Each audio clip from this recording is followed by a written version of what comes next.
Saudara, Konsil Kesehatan Indonesia menyesalkan peristiwa perundungan di media sosial terhadap pasien yang mengeluhkan pelayanan kesehatan.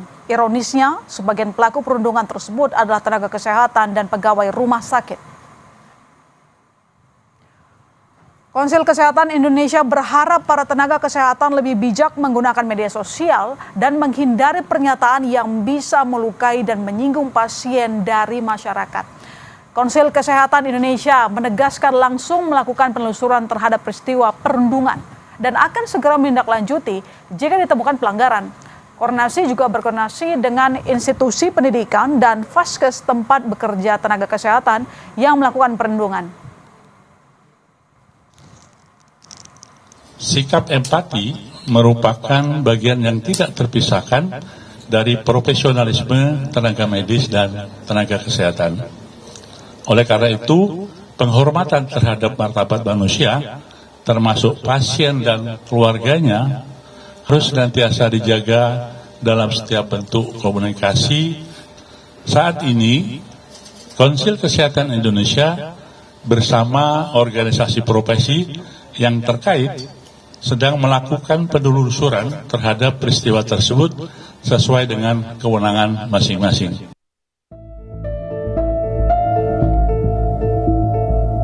Tak kunjung mendapat ruangan di rumah sakit, seorang pasien pengguna BPJS Kesehatan mencurahkan isi hatinya di media sosial. Namun unggahannya tersebut justru mendapat tanggapan negatif dari sejumlah orang. Bahkan, di antaranya adalah tenaga kesehatan.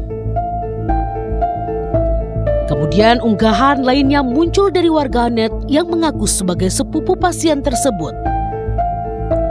Ia menjelaskan, sang pasien sudah meninggal dunia dan meminta agar tidak ada lagi yang menyampaikan komentar negatifnya. Kisah tentang pasien bernama Yurizal Trihairawan ini pun menuai sorotan publik yang juga mengecam keras tindakan tenaga kesehatan yang mengunggah komentar negatif terhadap Yurizal. Salah satu tenaga kesehatan yang melakukan hal itu merupakan peserta program pendidikan dokter spesialis atau PPDS di RSUP Dr. Sarjito Yogyakarta. Dokter yang terlibat kini telah meminta maaf di media sosial. Namun, pihak RSUP Dr. Sarjito telah menonaktifkan dokter tersebut untuk penanganan lebih lanjut atas tindakannya itu. Dokter yang memberikan komentar tersebut, yang mengunggah tersebut, merupakan dokter peserta didik dari FKKMK UGM dan RSUP Dr. Sarjito. Jadi ini murni peserta didik yang melakukan mengunggah di media sosial secara personal. Yang bersangkutan nanti akan kita proses di dalam pendidikan bermartabat, ya, terkait dengan apa yang telah dilakukannya. Kemudian mulai hari ini yang bersangkutan sudah dinonaktifkan untuk mengikuti proses-proses yang terkait dengan pendidikan bermartabat. Salah satu yang juga diduga melakukan perundungan di media sosial terhadap pasien BPJS diketahui bekerja di Rumah Sakit Dr. Soekarjo, Tasikmalaya. Pihak RSUD telah memeriksa yang bersangkutan dan pegawai tersebut telah mengundurkan diri secara tertulis.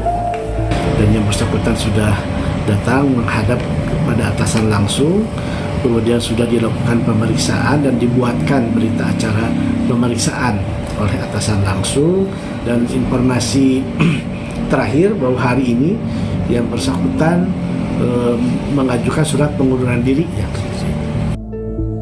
Wakil Ketua Komisi 9 Charles Honoris mendorong sanksi kepada seluruh nakes yang terlibat perundungan terhadap pasien. Di sisi lain, kasus itu juga dianggap sebagai bukti layanan kesehatan belum sepenuhnya merata, sehingga anggaran negara perlu diprioritaskan agar kasus serupa tidak terulang. Namun yang lebih penting, peristiwa ini juga menjadi potret bahwa kapasitas pelayanan kesehatan kita masih belum memadai. Saat ini ketersediaan fasilitas kesehatan dan juga tenaga kesehatan di banyak daerah masih jauh dari kebutuhan masyarakat. Karena itu saya juga berharap anggaran negara harus benar-benar diprioritaskan untuk bisa memperkuat pelayanan dasar. Jangan sampai masyarakat kita kesulitan ya untuk mendapatkan layanan kesehatan yang layak. Sementara terkait apa yang terjadi pada almarhum Yurizal, terkait curhatannya mengenai pelayanan kesehatan pasien BPJS, Menteri Kesehatan Budi Gunadi Sadikin menyebut dirinya gagal setiap kali ada pasien meninggal dan berusaha membenahi pelayanan. Dari Bapak Presiden menaikkan rata-rata angka harapan hidup rakyat Indonesia dari 72 ke 76. Jadi setiap ada yang meninggal itu hati saya sedih. Apalagi kalau meninggalnya muda. Saya merasa saya sebagai Menkes tuh gagal, kok teman-teman kita tuh ada yang meninggal muda. Jadi harusnya memang kita usahakan memberikan layanan terbaik lah agar mereka bisa usianya lanjut sampai ke 76. Kekurangan itu ada, itu yang harus kita perbaiki. Baik di fasilitas kesehatannya, di alat-alat kesehatannya, maupun di SDM kesehatannya. Apa yang dialami Yurizal ini hendaknya menjadi alarm peringatan, baik untuk pembenahan pelayanan kesehatan maupun terhadap etika tenaga kesehatan dalam berkomentar di media sosial, terutama menyangkut pasien. Tim Liputan Kompas TV. Pasien BPJS yang mengeluhkan pelayanan kesehatan justru mendapat perundungan di media sosial. Ironisnya, sebagian yang bersikap nir empati justru adalah tenaga kesehatan atau pegawai rumah sakit. Mengapa ini bisa terjadi? Ada apa dengan pelayanan kesehatan kita?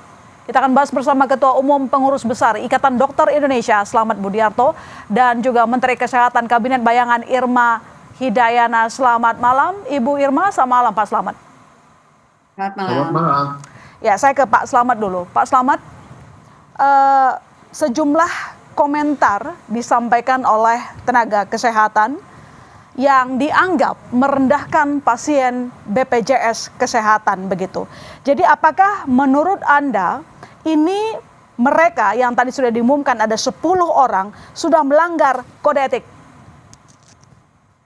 Ya, itu semua ada diatur di kode etik kedokteran Indonesia, dan setiap seorang dokter yang lulus juga ada sumpah. Sumpah dokter akan menghormati pasien dari pembuahan sampai meninggal, rahasia juga harus dijaga sampai setelah meninggal. Jadi bullying oleh tadi tenaga kesehatan yang seperti itu tidak bisa dibenarkan, dan itu melanggar etika maupun sumpah dokternya. Tapi yang menarik adalah yang komentar ini kan dari berbagai daerah gitu kan. Saya tidak tahu itu rumah sakit mana yang melakukan penelantaran terhadap pasien BPJS. Itu saya tidak tahu apakah Kompas sudah tahu itu rumah sakitnya apa. Itu harus dibuka gitu loh. Kenapa harus dibuka? Jangan-jangan si tenaga kesehatan ini menganggap bahwa sudah biasa pasien BPJS menunggu sampai 8 jam bahkan 1 hari. Apakah seperti itu? Kita tidak tahu. Makanya kita harus di audit ya. Ya. Dan saya kira saya menduga ya, dokter dan tenaga kesehatan itu melanggar etika dan tidak diperbolehkan. Tapi ada fenomena lain yang harus dikaji. Apakah benar di berbagai daerah seperti itu? Nah, faktanya memang seperti itu. Pertanyaan lagi, apakah ada diskriminasi antara pasien BPJS dan non-BPJS? Nah, itu harus dilakukan audit. Makanya rumah sakit itu di mana? Saya tidak tahu juga. Ya. Tapi secara kode etik dan sumpah dokter itu jelas melanggar itu. Intinya, cara mereka merespon keluhan pasien salah ya? Ya, itu kan bukan pasiennya, itu iya, bukan. Maksud saya pasien, ini kan seorang pasien, masyarakat curhat di media sosial, Bapak. Lalu kemudian kan dia curhat, yang membalas adalah tenaga kesehatan. Artinya cara mereka membalas, cara mereka meresponsnya, itu yang salah ya? Iya. Oke. Bukan salah, tidak boleh. Harusnya tidak boleh sama itu. Sekali harusnya. Baik, sekarang Tidak saya boleh. ke konsen Anda tadi. Saya ke Bu Irma. Ya. Ibu Irma, Anda melihat ini cuma masalah perilaku individu tenaga kesehatan atau sebenarnya ini sudah masalah di sistem kesehatan? 8 jam tidak dapat ruangan, Bu Irma. Baik, terima kasih. Kalau menurut saya ini refleksi yang luar biasa ya. Kita berempati turut berduka cita atas peristiwa ini dan juga terhadap keluarga korban. Saya ingin menarik bahwa ini merupakan ada yang salah dengan sistem kita gitu ya. Perundungan jelas itu salah. Tadi Pak Dokter Slamet menyatakan bahwa tidak boleh gitu ya. Dan dokter itu sudah disumpah dan lain sebagainya. Mereka juga harus menjunjung tinggi etika profesi. Lalu kemudian kita cek lagi gitu ya soal pasien BPJS, harus diaudit lagi tadi bagaimana Fasyankes ya, tenaga kesehatan itu memberikan layanan terbaik, memenuhi hak atas kesehatan sebagai amanah dari konstitusi yang harus diselenggarakan dan dipenuhi oleh negara. Nah, sekarang kita lihat sistemnya sendiri. Jadi minta maaf itu satu hal, tapi nanti pasti akan ditelusuri ya, akan diinvestigasi, ditindak lebih lanjut oleh Konsil Kedokteran dan lain sebagainya. Tapi begini, rasanya kalau disalahkan hanya pada tenaga kesehatannya dan pelaku perundungannya saja, itu tidak fair kalau menurut saya.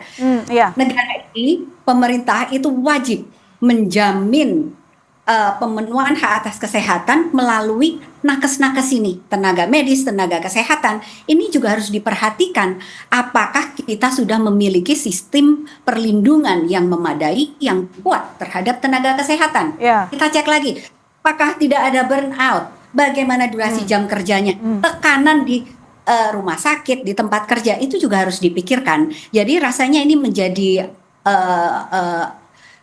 alarm yang keras buat sistem kesehatan ya. Kementerian Kesehatan harus membenahi ini semua. Tidak fair kalau hanya disalahkan kepada tenaga kesehatan dan juga OP ya. Karena mereka sudah bekerja keras, tapi soal perundungan jelas itu salah dan kita sudah tahu Konsil Kedokteran Indonesia akan menindak itu. Tapi pertanyaan besarnya kita harus mempertanyakan sistemnya itu apakah sudah melindungi nakes dan melindungi pasien. Apakah sistem kesehatan kita benar-benar tidak mendiskriminasi pasien. Nah itu harus kita selidiki lagi tuh Mbak. Ya coba saya ke Pak Slamet. Apakah memang Anda melihat perlindungan terhadap nakes ini memang kurang? Sekarang ada nakes yang mengomentari di media sosial dengan bahasa yang mungkin dianggap menyakiti pasien. Nah, apakah benar mereka burnout? Kebanyakan handle sesuatu gitu?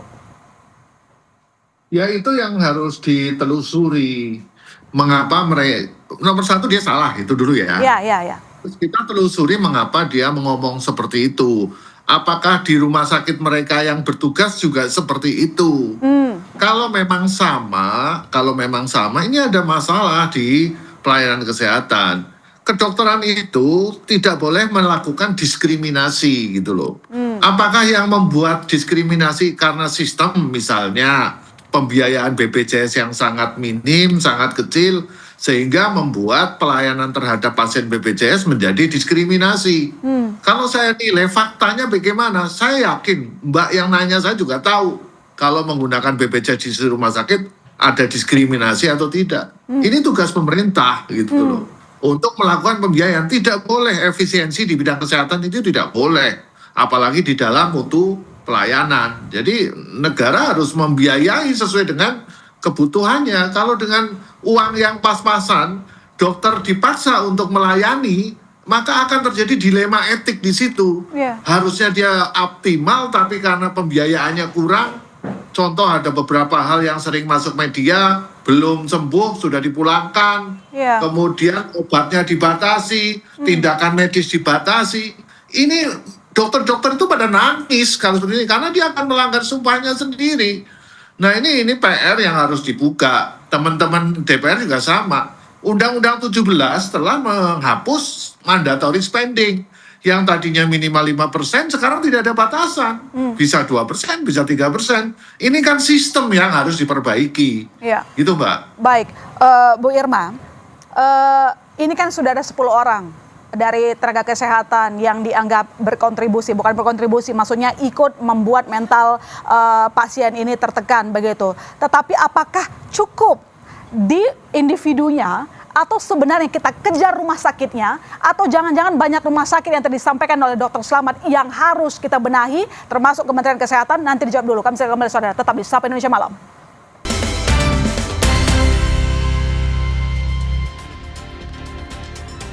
Kita lanjutkan dialog kita. Ibu Irma, keluhan utama pasien itu kan awalnya karena susah dapat ruang rawat gitu ya, 8 jam. Nah, ini kan artinya kapasitas rumah sakit tidak cukup. Nah, harusnya bagaimana rumah sakit merespons, atau mungkin ini menjadi salah satu teguran ada masalah yang sangat besar. Jangan-jangan nggak cuma 1-2 rumah sakit. Baik, saya ingin mengulangi ya dari pertanyaan Mbak May Sister. Tadi kan ini masalah individu nakesnya atau masalah rumah sakit atau banyak rumah sakit. Ya, sistem.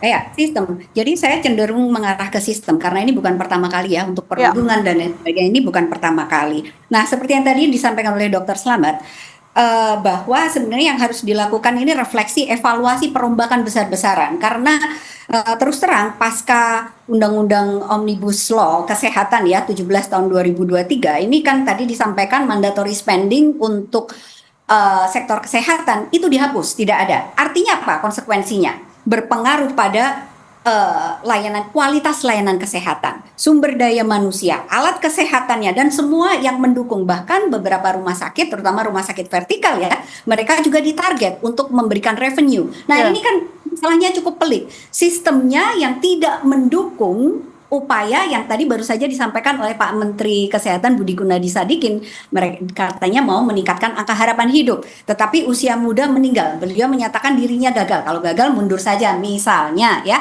atau evaluasi.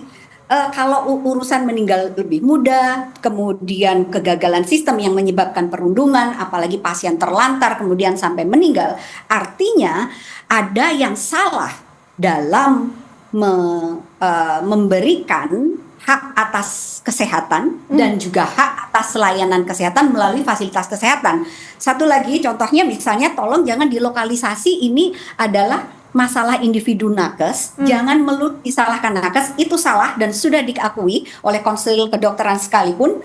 Dan kemudian yang harus ditelusuri adalah sistemnya ini, karena ini hanya satu masalah di antara ribuan masalah lainnya pasca disahkannya Undang-Undang Kesehatan 17 2023 sehingga tidak ada penguatan perlindungan yang sepenuhnya terhadap tenaga kesehatan, terhadap kualitas layanan kesehatan yang diberikan oleh tenaga kesehatan sebagai perpanjangan tangan negara dalam memenuhi hak atas kesehatan sesuai dengan amanah konstitusi pasal 34 ayat 3. Jadi perombakan besar-besar yang tadi Anda maksud, apa boleh lebih to the point, Bu Irma?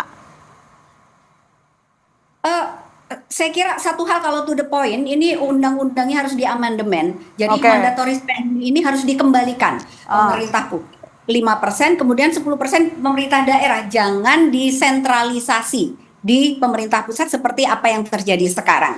Rasanya itu dan harus mendengarkan rumah sakit daerah, kemudian organisasi profesi, konsil kedokteran, kolegium, itu harus didengarkan semuanya. Karena mereka itu yang secara langsung akan terlibat memberikan layanan kesehatan terhadap seluruh warga negara Indonesia. Oke, baik, saya ke Pak Slamet. Pak Slamet, kalau kita lihat di sisi lain, sebenarnya kan juga banyak curhatan dokter begitu ya, yang mungkin mengeluhkan beban kerja. Tadi juga kita mendengar bagaimana Menteri Kesehatan bilang ada yang kecapean gitu ya Pak.